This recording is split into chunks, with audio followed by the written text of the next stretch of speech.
Broadcasting live from the True Crime Today studios to the world. This is Murder in the Morning with Tony Bruschi and Stacey Cole. From the Hit Killers Podcast, Murder in the Morning. Menendez brothers. This was one that everybody was watching this afternoon, and I think a lot of people thinking that they may be walking out of that courthouse free. But that's not what happened. Lyle and Erik Menendez, of course, convicted of murdering their parents, José and Kitty Menendez, all the way back in 1989. They made an audio appearance in the courtroom in Los Angeles as their aunts urged the judge to consider their release. They're in their 50s now and serving life sentences without parole for the killings. Los Angeles County Judge Michael Jesic postponed further action on the case now moving a planned December hearing to late January, saying, "I'm not ready to go forward," explaining that he had 17 boxes of documents to review. He also deferred to the incoming district attorney, Nathan Hochman, saying, "Out of respect for the new administration, I want them to have their say." So this is kind of what everyone was saying could happen. It's not, immediately get out of jail free here with the previous AG. This could still all completely collapse. It could. And if Hochman feels like, if he has this belief, he's going to go through the 17 boxes of documents. He's going to talk to people. But if he has this belief that, no, they killed somebody, they need to stay in prison, it's over. It's done. Yeah. Kitty Menendez's sister, Joan Andersen VanderMolen, testified emotionally about the alleged abuse the brothers endured at the hands of their father, saying no child should have to endure what Erik and Lyle lived through at the hands of their father. She said, "It breaks my heart that my sister Kitty knew what was happening and did nothing about it." She added, "It's time for them to come home. No child should have to live day by day wondering if that night their dad would come and rape them." José Menendez's sister, Teresa, said, also supported the brothers' release. Fighting back tears, she said, "We miss those that are gone tremendously, but we miss the kids too. 35 years, it's a long time. They have done a lot of good things. They went to college. They could have done a lot of bad things while incarcerated. They didn't." Barl testified about the challenges of visiting the brothers in prison and shared memories of their upbringing, saying, "I'd like to be able to see them and hug them, not in the jail." Of course, the outgoing district attorney, George Gascon, recommended resentencing in October, citing evidence supporting the brothers' claims of sexual abuse by their father. Gascon also highlighted their exemplary behavior during decades of incarceration. So what is going to happen next? I don't know.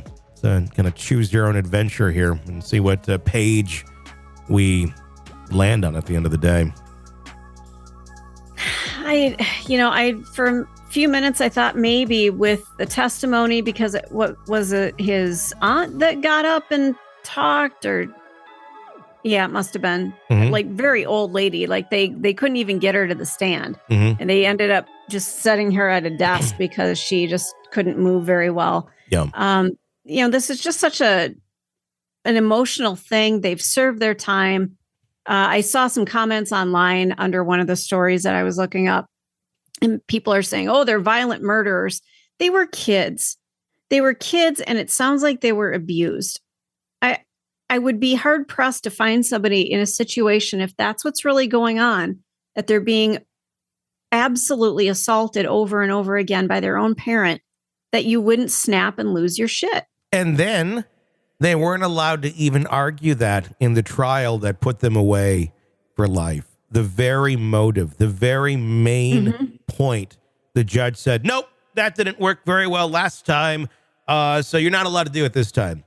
That shit scares me. That's a really, you think you understand how the court systems work and you're going to argue your case, whatever it may be. No, you're not. You're going to argue it according to what a judge, a human being, thinks will be appropriate for you to be able to argue, whether it is critical to your case or not.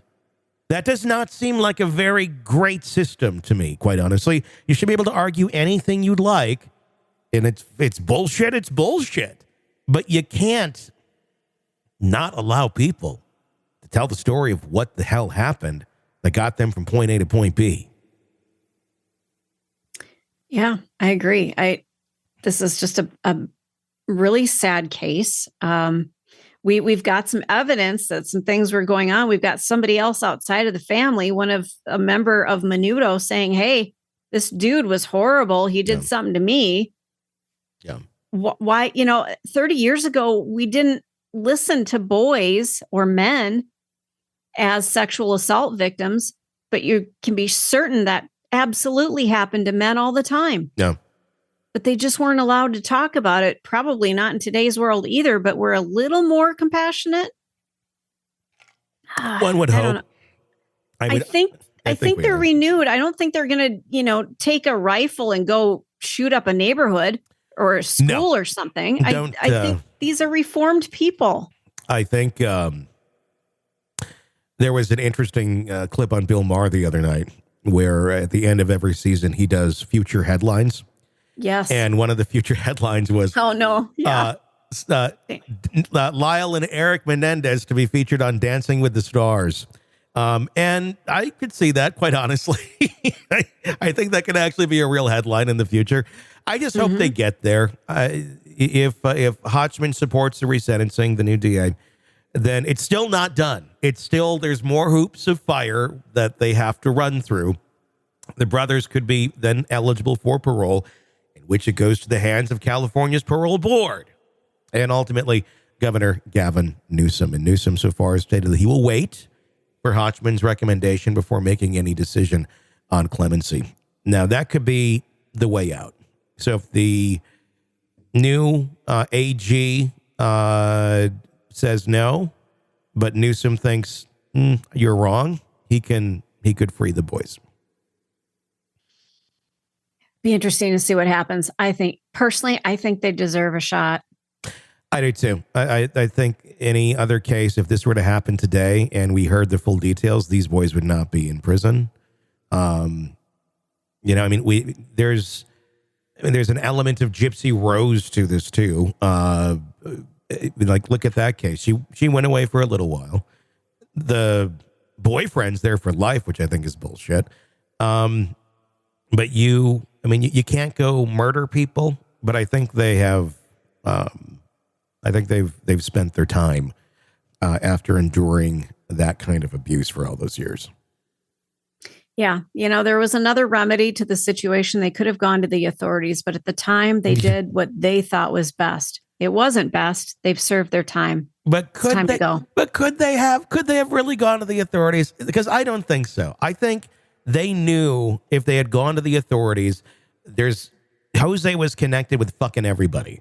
So yeah, that's a good point. So no, I think if it went to the authorities, you shut your boys up. They're saying this shit about you, and those kids are pissed off because I didn't do this or that, and that's where it would fucking end right there. And then he'd find out the boys were trying to tell him, and then they'd probably end up dead themselves because Jose was looking out for Jose.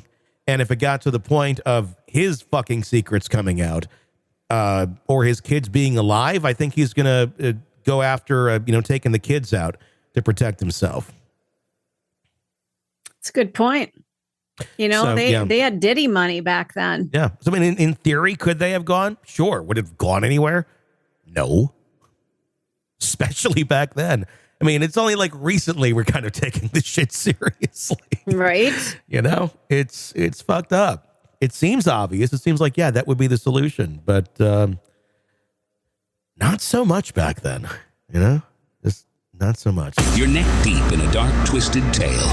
And just as the tension peaks, bam, a commercial about some miracle diet pill breaks the spell. It's like finding a fly in your soup after the first bite. But here's the fix. True Crime Today Premium Plus on Apple Podcasts. You get to enjoy your crime stories without the junk, ad-free episodes, extended interviews that go beyond the surface, and early access to all the gruesome details. It's like swapping out a can of cheap beer for a glass of fine whiskey. So search for True Crime Today Premium Plus on Apple Podcasts. Subscribe and keep the darkness flowing uninterrupted.